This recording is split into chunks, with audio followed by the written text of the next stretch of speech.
കസ്റ്റഡിയിൽ നിന്ന് രക്ഷപ്പെട്ട കൊടും കുറ്റവാളി ബാലമുരുകനെ തമിഴ്നാട് പോലീസ് കൈകാര്യം ചെയ്തത് ലാഘവത്തോടെയാണ്. ഹോട്ടലിൽ വെച്ച് പ്രതിക്ക് കൈവിലങ്ങ് അണിയിച്ചിരുന്നില്ല. വിയ്യൂർ ജയിലിലേക്ക് കൊണ്ടുവരുന്നതിനിടെ ആലത്തൂരിലെ ഹോട്ടലിൽ ഭക്ഷണം കഴിച്ച് പുറത്തേക്കിറങ്ങുന്ന CCTV ദൃശ്യങ്ങൾ മാതൃഭൂമി ന്യൂസിൽ ലഭിച്ചു.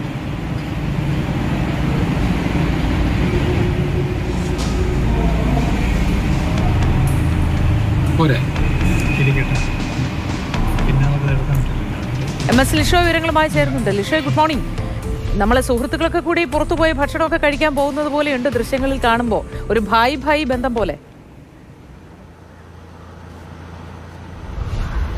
Good morning Mothi. അതാണ് മോത്തി പറഞ്ഞത് ശരിയാണ്. കാരണം 2 തവണ നേരത്തെ പോലീസ് കസ്റ്റഡിയിൽ നിന്ന് ചാടിപ്പോയൊരു പ്രതിയെ ഇത്തരത്തിലാണോ കൈകാര്യം ചെയ്യേണ്ടത് എന്നുള്ളൊരു ചോദ്യം ആരുടെയും മനസ്സിൽ നമുക്ക് ഒരുപക്ഷെ ഈ ദൃശ്യങ്ങൾ കാണുമ്പോൾ ഉയർന്നേക്കാം.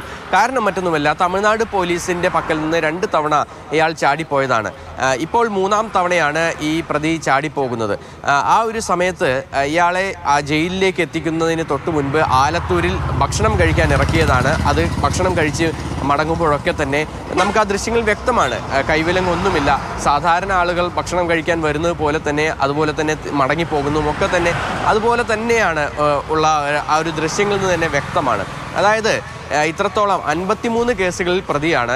53 കേസുകളിൽ പ്രതിയായ ആൾ പലതവണ ഈ പോലീസിനെ കബളിപ്പിച്ച് രക്ഷപ്പെട്ടിട്ടുമുണ്ട്. അങ്ങനെയുള്ള ഒരു പ്രതിയെ തമിഴ്നാട് പോലീസ് കൈകാര്യം ചെയ്തത് ഇങ്ങനെയാണ്.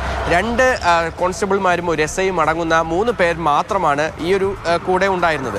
ആ 3 പേർ മാത്രമായി ഈ പ്രതിയെ കൊണ്ടുപോകുന്ന ഘട്ടത്തിൽ പോലും കൈവിലങ്ങ് അണിയിച്ചിട്ടില്ല. മാത്രമല്ല, ഒരു വളരെ ലാഘവത്തോടു കൂടി തന്നെയാണ് ഇയാളെ കൈകാര്യം ചെയ്തിരിക്കുന്നത് എന്നുള്ളതിൻ്റെ ഏറ്റവും വലിയ തെളിവാണ്. മാത്രമല്ല, ഈ ആലത്തൂരിൽ വെച്ച് ഭക്ഷണം കഴിക്കാനായി ഇവർ ഇറങ്ങി. അതിനുശേഷം പിന്നീട് വിയ്യൂരിലേക്ക് അധിക ദൂരമില്ല, 1 മണിക്കൂർ ദൂരമേ ഉള്ളൂ. അങ്ങനെ അത്രയും ദൂരം മാത്രം പോകുമ്പോൾ വീണ്ടും വിയ്യൂർ ജയിലിന് എത്തുന്നതിന് മുൻപേ തന്നെ ഇയാളെ പുറത്തേക്ക് സ്വതന്ത്രനായി ഇറക്കി.